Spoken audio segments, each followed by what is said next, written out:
Bonjour à tous, bienvenue sur Bassin AZ, le Tour de France de vos bassins. Je suis ravi de vous retrouver pour une nouvelle vidéo.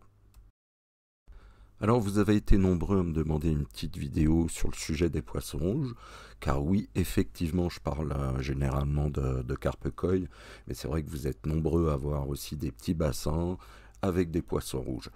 Donc on va rattraper un petit peu tout ça, je vais vous faire un petit peu une vidéo là-dessus qui va parler, pour commencer, des origines des poissons rouges, les différentes variétés, les conditions de maintien, à savoir donc s'ils sont faits pour un aquarium ou un bassin. Allez, c'est parti, on voit tout ça.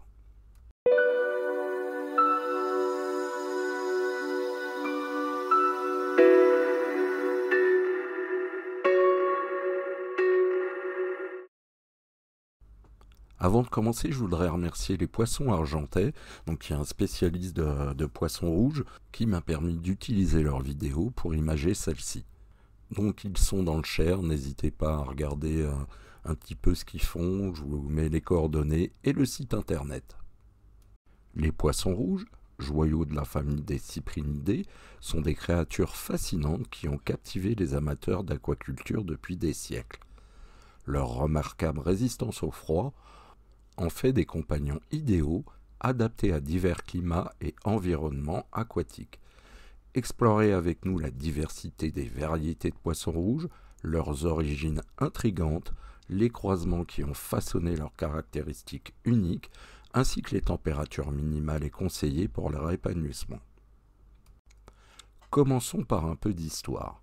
L'origine du poisson rouge, le Carassius auratus, remonte à la Chine ancienne où l'élevage du poisson rouge commun a débuté il y a plusieurs siècles. Tout a commencé pour la première fois pendant la dynastie des Tang, environ 618 à 907 après Jésus-Christ. Bien que certaines sources suggèrent que cela aurait pu commencer encore plus tôt, pendant la dynastie des Han, 206 avant Jésus-Christ à 200 ans après Jésus-Christ. À l'origine, le poisson rouge commun était élevé à des fins alimentaires en Chine. Cependant, avec le temps, son statut a évolué pour devenir un poisson d'ornement prisé par ses couleurs vives et sa forme élégante. Dès lors, les éleveurs chinois ont commencé à expérimenter et à sélectionner des spécimens présentant des caractéristiques esthétiques particulières. L'introduction du poisson rouge en dehors de la Chine a commencé à prendre de l'ampleur au cours du XVIIIe siècle. Les premiers spécimens ont été introduits en Europe au cours du XVIIIe siècle, puis aux États-Unis au cours du XIXe siècle. C'est à ce moment-là que l'élevage sélectif a véritablement commencé, donnant naissance à différentes variétés et mutations génétiques qui ont conduit à la diversité que nous connaissons aujourd'hui. Le succès du poisson rouge en tant que poisson d'ornement s'est répandu à travers le monde et il est aujourd'hui l'une des espèces de poissons les plus populaires en aquariophilie ou en bassin de jardin. Son histoire illustre l'impact de l'élevage sélectif et de la passion des éleveurs pour créer des variations uniques et esthétiquement attrayantes au fil des siècles. Il est important de noter que le poisson rouge n'est pas une mutation du sirpin argenté, le Carassius gibellio, mais plutôt une espèce distincte qui a évolué à partir du sirpin doré, le Carassius auratus gibellio, également appelé carassin doré. Le sirpin doré est d'origine d'Asie de l'Est, notamment de Chine et de Corée, et il était élevé au départ pour l'alimentation. Avant de vous présenter certaines des variétés les plus connues, je vais vous en parler de manière générale. Leur capacité exceptionnelle à résister au froid les rend adaptés à une variété large de climats, ce qui les rend populaires tant dans les bassins de jardin que dans les aquariums. Des variétés classiques comme le poisson rouge commun et la comète, aux plus ornées comme le télescope, le randa, le ryukin, le ranchou, etc., etc., chacune de ces variétés apporte une touche unique à l'univers de l'aquaculture. La plupart de ces poissons rouges peuvent survivre à des températures proches de la congélation, témoignant de leur résilience exceptionnelle. Mais attention, Pour permettre de conserver les espèces moins rustiques, là on ne parle pas des poissons rouges ou des chubukines, dans nos bassins, il est impératif de les acclimater lors de la saison chaude, fin de printemps vers 15 degrés et encore mieux l'été. Ceci afin qu'ils puissent s'adapter progressivement aux baisses de température futures grâce à une période étendue.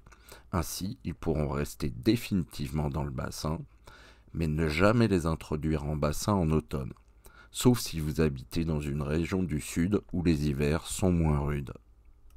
Ne perdons pas de vue que les conditions optimales de ces variétés se situent entre 18 degrés et 22 degrés. Chaque variété, du Majesio-Oranda à l'unique Bubble Eye, contribue à la richesse visuelle et à l'attrait de l'aquarium ou du bassin, captivant les passionnés du monde aquatique. Dans un étang ou bassin de jardin, ils peuvent même survivre pendant de brèves périodes, si la glace se forme en surface, aussi longtemps qu'il y a assez d'oxygène restant dans l'eau, que l'étang ne gèle pas en profondeur, et s'ils ont été acclimatés correctement. Pour rappel, le poisson rouge est un animal grégaire, et donc il doit vivre en banc de quelques individus. Il aura plus sa place en bassin de jardin qu'en aquarium, bien que cela soit possible si celui-ci est d'un bon volume. En bassin de jardin, on préconise un individu pour 100 litres d'eau. Donc mettre des poissons rouges dans des petits bacs préformés de 150 litres est une aberration à mon sens. Pour ce volume, vous trouverez d'autres variétés bien plus adaptées comme le Neotropis chrosomus que je vous présenterai prochainement. Alors il y a une petite exception, il faut cependant éviter de faire vivre en bassin de jardin les poissons rouges bubble, leur poche étant vraiment trop fragile et préférable de les garder en aquarium. Mais si vous en avez un qui a déjà percé ses poches par accident, n'hésitez pas à le mettre dans un bassin. Les poches, une fois percées, ne se reconstituent pas. Alors, quelle variété de poissons rouges pour un bassin de jardin? Toutes les variétés de poissons rouges peuvent vivre à l'année dans un bassin de jardin, même si vous habitez dans une région où les hivers sont longs et où il gèle souvent. Les poissons rouges peuvent passer l'hiver dans votre bassin. Commun, comète, chubunkin, oranda, tête de lion, ranchour, yukin, etc., etc. Nous estimons d'ailleurs que le poisson rouge à queue simple, comme les communs, les comètes ou les chubukins, ont plus leur place en bassin de jardin qu'en aquarium. Ils sont rapides et apprécient d'avoir plus d'espace pour nager et se muscler. Que vos poissons soient très jeunes ou qu'ils soient déjà assez grands, ils peuvent être placés en bassin sans problème. Ne vous inquiétez pas non plus des différences de tailles éventuelles entre vos poissons. Dans un bassin bien aménagé, les plus jeunes pourront facilement trouver de petites cachettes. De plus, les poissons rouges ne sont pas des poissons agressifs par nature, mais grégaires, aimant la compagnie.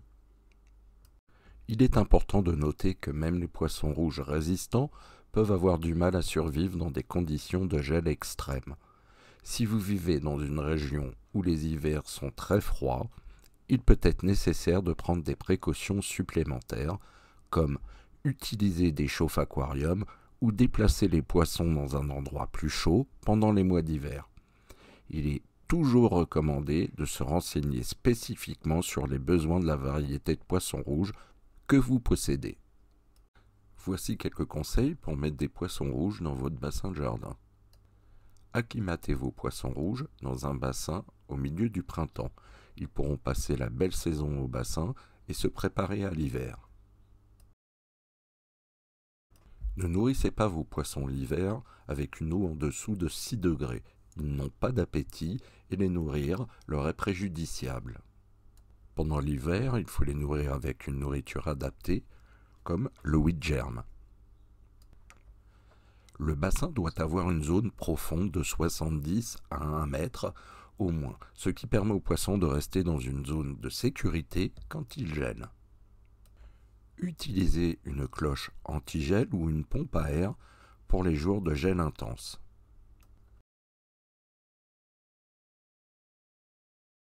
Faire attention à ne pas être en surpopulation, comptez 100 à 150 litres d'eau par poisson rouge.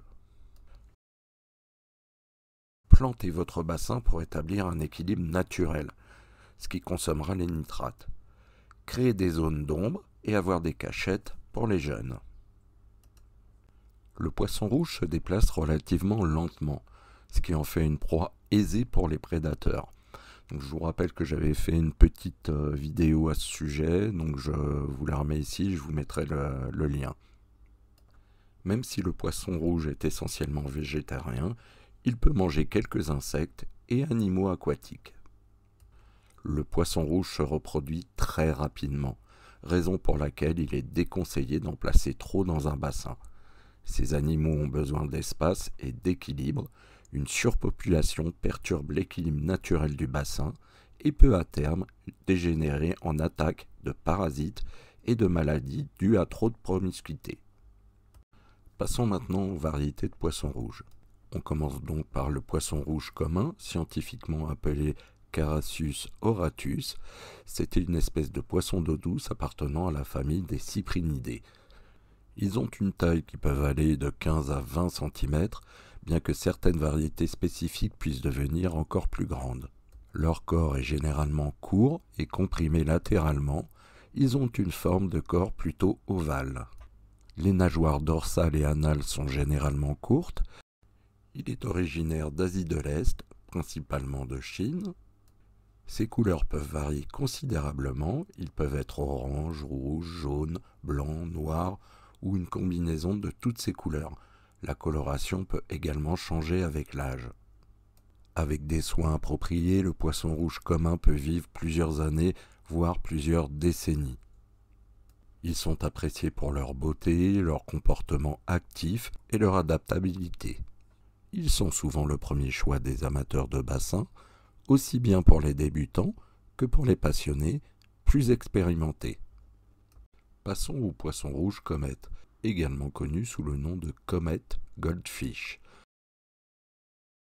Il a un corps allongé et fuselé, sa nageoire caudale est longue et effilée, parfois en forme de fourche.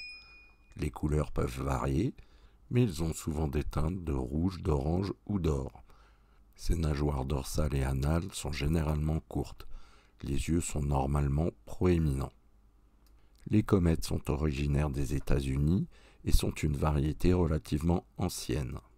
Ils peuvent vivre en moyenne 10 à 20 ans, voire plus dans certains cas. Les comètes sont appréciées pour leur élégance et leur nageoire caudale distinctive, les distinguant des autres variétés de poissons rouges. Ils sont souvent choisis pour leur agilité et leur activité, les rendant populaires dans les bassins de jardin et les aquariums spacieux. Le poisson rouge Shubenkin. Il est originaire du Japon. Il a été créé au début du XXe siècle par des croisements entre le poisson rouge commun et d'autres variétés. Il a une coloration vive et souvent multicolore, avec des nuances d'orange, de rouge, de blanc, de noir et de bleu. Les poissons individuels peuvent avoir des motifs uniques. Il peut atteindre 15-20 cm, voire plus. Avec des soins appropriés, ils peuvent vivre entre 10 et 20 ans. La nageoire caudale peut être longue et effilée, rappelant la comète, mais elle peut également présenter des caractéristiques du Shubenkin avec des lobes plus arrondis. La combinaison de ces caractéristiques en fait une variété attrayante et dynamique pour les amateurs, ajoutant une touche de diversité et de couleurs, que ce soit en aquarium ou en bassin de jardin. Comme le comète ou le poisson rouge commun, personnellement, je trouve que ce poisson n'a rien à faire en aquarium. Le poisson rouge télescope, également connu sous le nom de Demekin, est une variété distincte qui se distingue par des caractéristiques particulières. Il a une paire d'yeux proéminents et globuleux qui donnent au télescope une apparence unique. Ils ont généralement un corps court et compact. Les nageoires dorsales et anales peuvent être courtes et la nageoire caudale peut être unique ou légèrement bifurquée. Les télescopes peuvent avoir une variété de couleurs, y compris l'orange, le rouge, le blanc, le noir et le calico, qui sont des motifs multicolores. Ils peuvent atteindre une taille adulte allant de 15 à 20 cm en fonction des conditions de vie. Ils peuvent également vivre entre 10 et 15 ans. Développé en Chine, le télescope ou Demekin au Japon est le fruit du croisement sélectif donnant naissance à des poissons avec des yeux saillants et globuleux. Les télescopes sont appréciés pour leur apparence unique, en particulier pour leurs yeux distinctifs, ce qui en fait une variété populaire parmi les amateurs d'aquariophilie. Cependant, en raison de leurs yeux proéminents, il est important de fournir un environnement sans obstacle qui pourrait les blesser. Le Blackmoor est une variété de poisson télescope noir. Le poisson rouge Oranda est une variété prisée pour ses caractéristiques distinctives. Il est reconnaissable par la présence de houppes ou de couronnes distinctives sur la tête. Ses excroissances charnues peuvent ressembler à des pompons et se développent avec l'âge. Il est apparu en Chine au début du XXe siècle. L'Oranda est le résultat de croisements entre le poisson rouge commun et d'autres variétés. Ses nageoires dorsales et anales sont souvent courtes par rapport à d'autres variétés de poissons rouges. Il peut atteindre une taille de 15 à 20 cm et il peut vivre une quinzaine d'années. L'Oranda est apprécié pour son apparence majestueuse, en particulier pour les houppes sur sa tête, ce qui le rend populaire parmi les amateurs d'aquariophilie et les collectionneurs de poissons rouges. Le tête de lion, connu également sous le nom de lionhead. Il a été développé en Chine au XXe siècle. Le lionhead résulte de croisements sélectifs, créant une variété avec une bosse sur la tête et une absence de nageoire dorsale. Sa caractéristique la plus distinctive est la présence d'une houppe charnue et proéminente sur la tête, ressemblant à une crinière de lion. Cette houppe est souvent plus prononcée chez les spécimens plus âgés. Son corps est généralement court et arrondi, avec une stature compacte. Les têtes de lion peuvent présenter une variété de couleurs, y compris le rouge, l'orange, le blanc, le noir, et parfois des teintes plus rares comme le bleu. Ils peuvent atteindre 15 à 20 cm à l'âge adulte et vivent entre 10 et 15 ans. Cette variété est populaire parmi les amateurs d'aquariophilie et est souvent choisie pour ajouter une touche distinctive en aquarium. Le ranchou.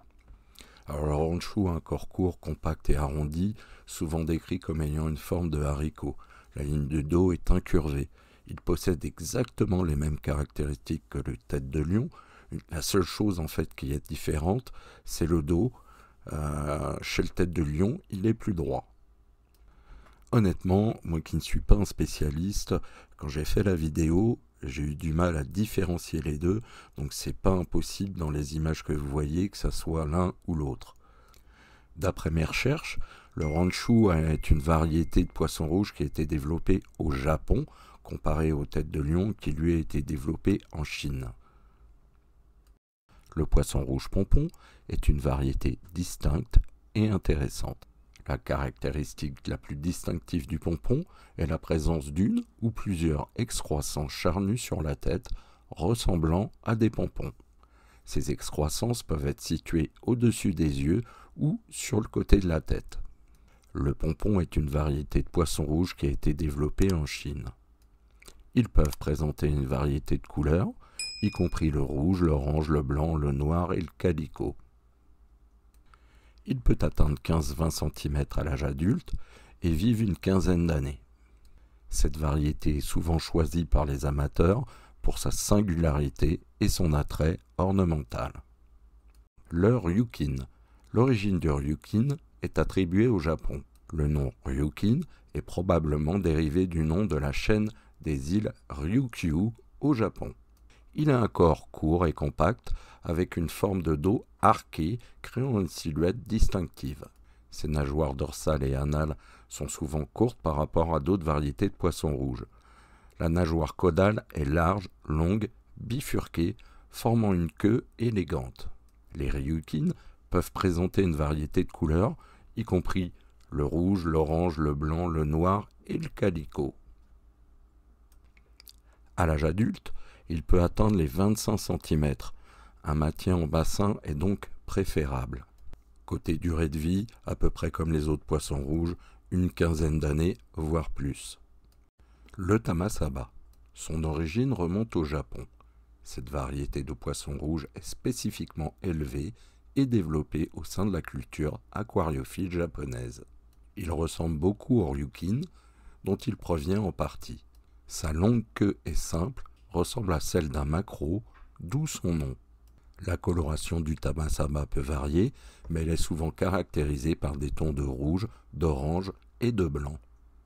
Il peut atteindre adulte les 30 cm et a une durée de vie de environ une quinzaine d'années. Cette variété est moins répandue que certaines autres variétés de poissons rouges et est souvent appréciée pour son apparence élégante. Les amateurs d'aquariophilie recherchent parfois le tamasaba pour ajouter de la diversité à leur aquarium, bien que celui-ci n'a rien à y faire vu sa taille adulte. Le poisson rouge voile de Chine, également connu sous le nom de Welltail, a été développé au XIXe siècle en Asie, probablement en Chine. Son origine exacte est parfois difficile à tracer en raison de l'évolution de la sélection. Il se distingue par ses nageoires caudales longues et voilées qui lui donnent une apparence élégante et gracieuse. Il peut mesurer entre 15 et 20 cm et a une durée de vie d'une moyenne de 15 ans. Le voile de Chine est apprécié pour sa beauté gracieuse et la fluidité de ses voiles qui ajoutent une dimension esthétique particulière à l'aquarium. Les amateurs d'aquariophilie choisissent souvent cette variété pour son apparence élégante et distincte. Le poisson rouge Bubble Eye, également connu sous le nom d'uranoscope, est une variété unique et reconnaissable. On note la présence de 2 sacs remplis de liquide sous les yeux, créant une apparence de yeux bulles. Ces sacs sont fragiles et nécessitent une attention particulière pour éviter tout dommage. Les couleurs du Bubble Eye peuvent varier, mais ils sont souvent associés à des teintes de rouge, d'orange, de blanc, de noir ou de calico. À noter également que certains spécimens peuvent présenter une absence totale ou partielle de la nageoire dorsale. Il est originaire de la Chine et a été développé au cours du XXe siècle. Il peut atteindre 15 à 20 cm et comme les autres a une moyenne de 15 ans d'âge de vie. Le Bubble Eye est apprécié pour son apparence unique et inhabituelle, ce qui en fait une variété populaire parmi les amateurs d'aquariophilie. Le poisson rouge Celestial Eye, également connu sous le nom de yeux célestes ou lorgnette du ciel, est une variété distincte et remarquable. On note la présence des yeux orientés vers le haut, donnant l'apparence d'un regard dirigé vers le ciel. Ces yeux sont également proéminents et globuleux. Ce sont des poissons d'origine chinoise, également développés au cours du XXe siècle. Il peut atteindre également 15-20 cm et vivre une quinzaine d'années. En raison de la position particulière de leurs yeux, il est important de maintenir un environnement sûr et sans obstacle pour éviter tout risque de blessure. Il est apprécié pour son apparence unique et inhabituelle. Le poisson rouge Pearl Scale est une variété distincte et prisée. On note la présence d'écailles en relief qui ressemblent à des perles. Ces écailles donnent à la peau du poisson une apparence granuleuse. Niveau origine, il a été développé en Chine. Les couleurs du Pearl Scale peuvent varier, mais ils sont souvent associés à des teintes de rouge, d'orange, de blanc, de noir et de calico. Les écailles nacrées peuvent être blanches ou argentées, créant ainsi un contraste distinct avec la coloration du corps. Il peut atteindre les 20 cm et pareil que les autres vit une quinzaine d'années en moyenne. Le Pearl Scale est apprécié pour l'aspect unique de ses écailles perlées, ajoutant une texture intéressante à son apparence globale. Le poisson rouge Tosakine est une variété distinctive connue pour sa forme unique et élégante. C'est un poisson magnifique mais extrêmement rare en Europe. La forme de son corps ressemble à une double queue de poisson. Le corps est court, arrondi et comprimé latéralement. Il a une nageoire caudale bifurquée qui ressemble à 2 queues se séparant. Cette particularité est plus visible vue du dessus. Le Tosakine est une variété de poisson rouge qui a été développée au Japon. Il mesure 15 cm environ et peut vivre une quinzaine d'années. En raison de la forme unique de son corps, le Tosakine est apprécié pour son aspect artistique et ornemental. Chacune de ces variétés de poissons rouges, et il y en a d'autres bien sûr, offre une plongée dans l'histoire de l'aquaculture, reflétant la passion des éleveurs pour créer des créatures uniques et esthétiquement plaisantes. Leur capacité à prospérer dans des conditions variées, y compris à des températures minimales souvent proches de zéro, témoigne de leur résistance exceptionnelle. En bassin de jardin, on préconise un poisson rouge pour 100 litres d'eau, idéalement 200. Je note que selon les sources, en aquarium, ça serait plutôt 80 litres à 100 litres par individu pour un aquarium de 160 litres à 350 litres. Au-delà, on peut compter 50 litres par individu ou 100 litres pour les espèces qui nagent beaucoup. Lorsque le poisson atteint 30 cm, il a besoin de 200 litres pour s'ébattre. Il faudra donc prévoir un aquarium d'assez grande taille. En résumé, les poissons rouges ne sont pas seulement des compagnons de bassin de jardin ou d'aquarium, mais des créatures qui portent en elles des siècles d'évolution et de fascination. Leur présence ajoute une dimension artistique à l'aquaculture, faisant de chacun une œuvre d'art vivante au sein de nos habitats aquatiques. Vous pouvez également retrouver l'intégralité de mes tutos sous forme de blog sur mon site internet. Je vous redonne l'adresse www.bassinAAZ.com. Il y en a déjà pas mal et j'en rajouterai au fil du temps. Vous pouvez bien sûr y retrouver toutes les vidéos YouTube, que ce soit les tutos, les épisodes, etc. Tout ça, c'est dans l'onglet vidéo. Et également la boutique avec nos t-shirts, nos sweats, les mugs, les horloges, les tapis de souris, etc. etc. Vous verrez, il y a énormément de choix. Tout ça, c'est sur le site internet www.bassinAAZ.com. Voilà, la vidéo touche à sa fin. J'espère qu'elle vous aura plu et surtout qu'elle vous aura été utile. Si c'est le cas, n'hésitez pas à me laisser un petit pouce bleu et à vous abonner à la chaîne. Il est temps pour nous de se quitter, on se retrouve bientôt pour d'autres vidéos. En attendant, prenez bien soin de vous. Bye!